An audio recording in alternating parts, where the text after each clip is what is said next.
What is up, Packers fans, and welcome back to another episode of the Daily Draft. And this is our second to last prospect primer. I know it makes me sad, but it means that the draft is almost here. Speaking of the draft, Thursday night, 7 o'clock, Lyric Room, Green Bay, Cheesehead TV draft party. I'm going to be there. That's not the one that we're super excited about, though, although it's going to be super fun. Of course, we're more excited about our own stuff. Friday, April 26th, my 36th birthday, and don't you forget it. Um, it's going to be fun. It's going to be so much fun. The Pack-A-Day Podcast Happy Hour, hosted by Andy Herman from 4 to 5:30 at Badger State, and then I'm going to take you all the way home all night long. Pick 41, pick 58, pick 88, pick 91. We're going to break it all down. I'm going to be there to talk ball, have a couple of beers. You guys can buy me beer. I think my tab's going to be taken care of. I think. Shout out Badger State. But anyway, the gesture will be appreciated. Hopefully we get like a food truck or something up in there. I don't think Badger State has a kitchen, but either way, there's awesome dining options right there. It's just minutes from Lambeau Field. And as always, go check out Badger State Brewing. Guys, the beer is amazing and they do so much. Like I haven't really got into a ton of this just because we weren't 100% sure how much with like the way YouTube does ads and the way that the podcast does ads, like how long can we wax poetic about Badger State? I will say this, and by the way, with no shame, Ryan knows this. My guy, the head brewer over there, Ryan Hill's the best man at my wedding, my very best friend on this planet, immense Packers fan, awesome dude. He knows I'm a sort of a beer guy, but I'm sort of not a beer guy. I don't like super dark stuff. I don't like super hoppy stuff. I'll kind of drink what's in front of me, but I love sweet stuff.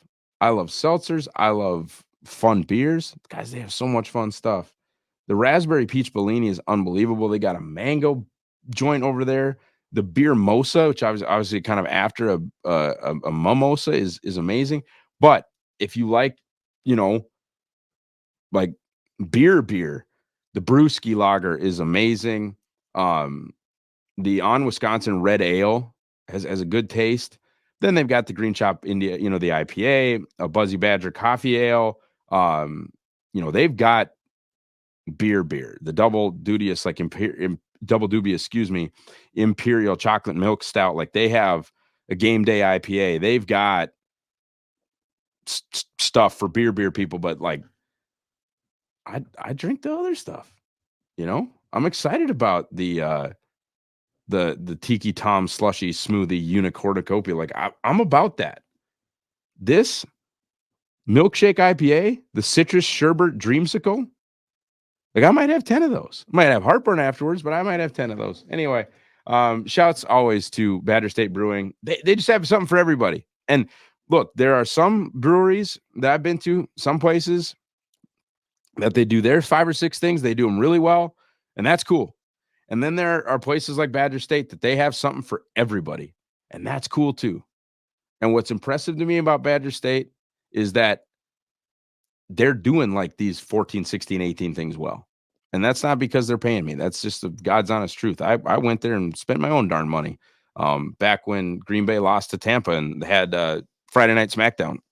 We had a couple 1, 2, 3, 4 over there before. But today we are talking about, and this was supposed to be my last one because he was kind of the guy that I wanted them to pick the most. And that is cornerback Nate Wiggins. And then he went to the combine. And by the way, he blew up the combine. There's nothing wrong with his combine performance. With the one thing that basically outside of, destroying St. Elmo's steakhouse and then running over to the Steak and Shake and, even probably going hard there, he couldn't help. He is tiny. I shouldn't say he's tiny. He's thin. He's extremely thin. And he was bigger at his pro day, but it still isn't going to work for the Packers. And that's something that we'll talk about in fit. He's and this is sort of giving away the ghost at the end, but he's my cornerback 1, even before he ran.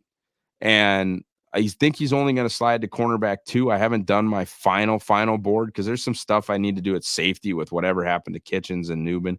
I'm not going to move a ton of guys around, but there just needs to be one last update.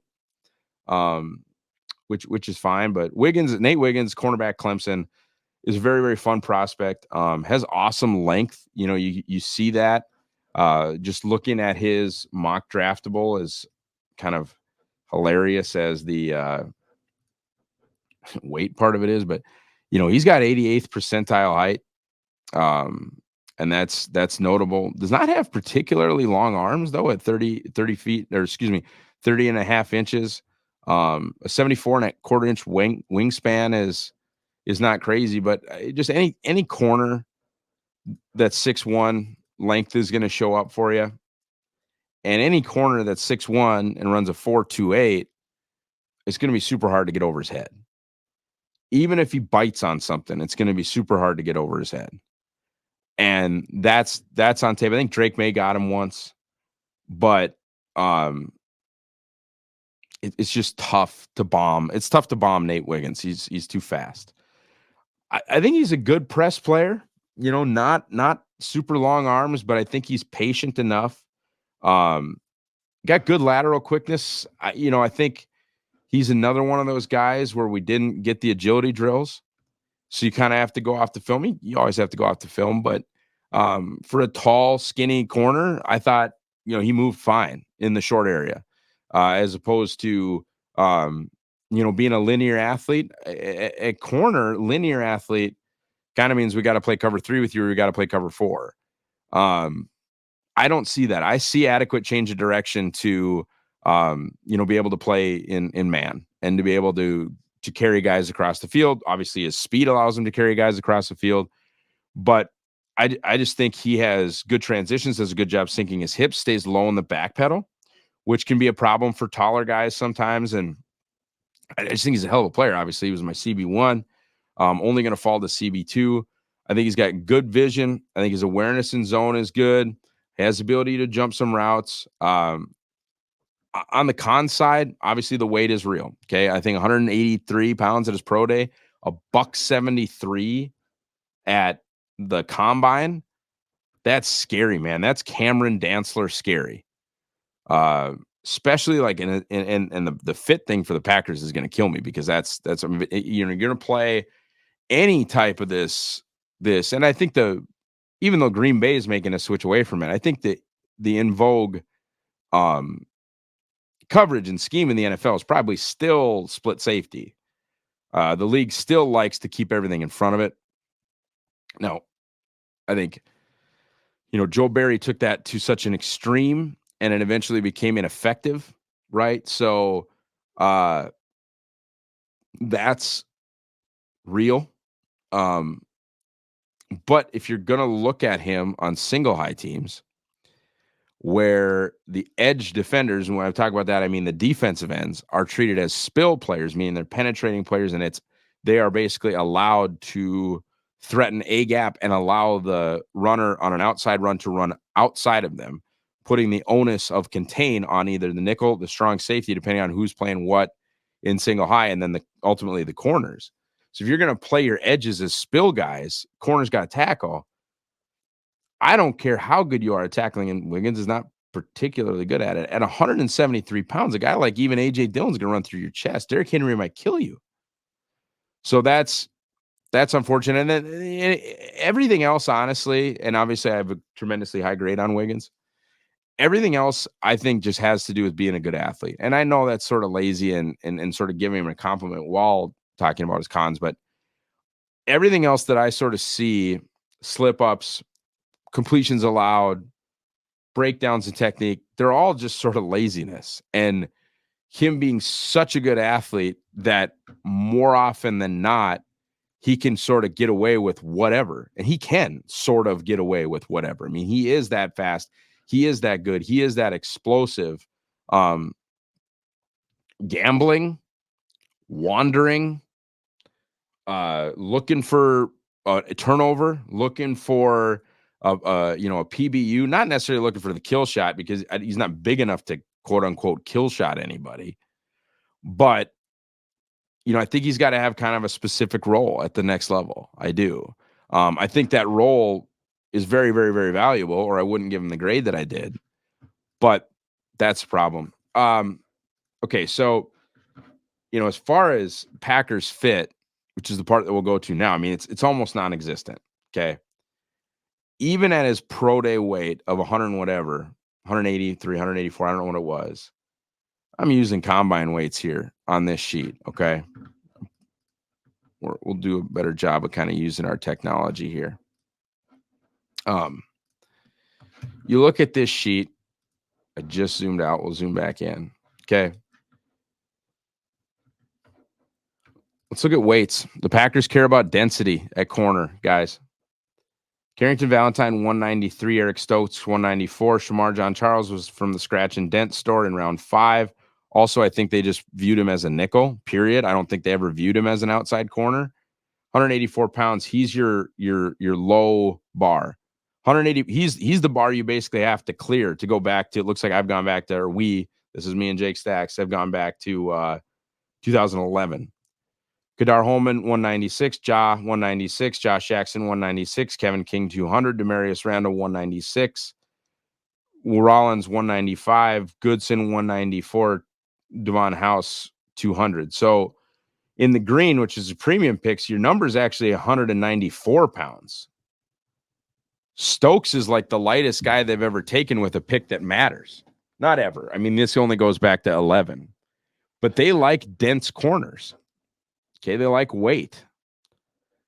And that's just not Nate Wiggins at 173 pounds at the combine. And I've talked about this before too. If Nate Wiggins was Jair's size in the mid 180s, we could have a conversation. Nate Wiggins was 5'10 and 5/8 or 5'10 and 3/4 or 5'11 flat, $185. That's one body type. Nate Wiggins being 6'1 and 3/8. So like, a good day of sleep from being 6'2 and $173. That means he's a stick figure. He's a track athlete. He's nothing. He's just not going to be a Packer. I don't know when they'd take him, but I'll say this. Somebody else is going to take him before they will. And that's too bad because I really like the player. But somebody else is going to take him before they will, and that is the Packers fit side of things. As far as, overall, I love Nate Wiggins. I do. I like his game. I think he's going to translate at the next level. I hope he can add weight. I hope he can add functional strength. But he was a very strong round 1 grade. Didn't get a blue chip grade from me. I technically gave Cooper DeJean the CB1 status. He is my highest graded defensive back for this class. Cooper is. But I didn't put defensive weapon or DB. Because everybody, especially when you do what I do and send your big board into draft simulators or people like Arif who do consensus big boards, you don't want to do funny or silly designations. So I just called Cooper a corner. So really Wiggins is my CB2 who's going to get probably pop down to CB4, I think. And they're all right there, right? CB4 for me right now is Terry and Arnold at player 16. So they're all top half of the first round guys, and none of them are in the top 10. So really, Cooper DeJean, Nate Wiggins, Terry and Arnold, and Quinyon Mitchell are all sort of part of the same clump. I'm just going to reorder them a little bit, but they all have rock solid first 1 grades. None of them have blue chip grades, and that's where I'm at with Wiggins. Okay, guys, buy the draft guide. Please buy the Packer Report draft guide. That is in the description here, whether you're on the podcast side or on the video side. Subscribe to us over at Packer Report. We got 60 or 50% off going on at VIP right now. Big time stuff. You can find that all over at Packer Report 66 on X, formerly known as Twitter. Follow me over there. I'm at Ross Uglem on X, formerly known as Twitter. Do everything you're supposed to do right here on the Pack a Day podcast YouTube feed, which is subscribe, click the bell, get the notifications so that you can get all the Packers content that you require, as is in the name of the Daily Draft, as is in the name of the Pack a Day podcast, on a daily basis. Have a great rest of your day, folks, and go Pack Go.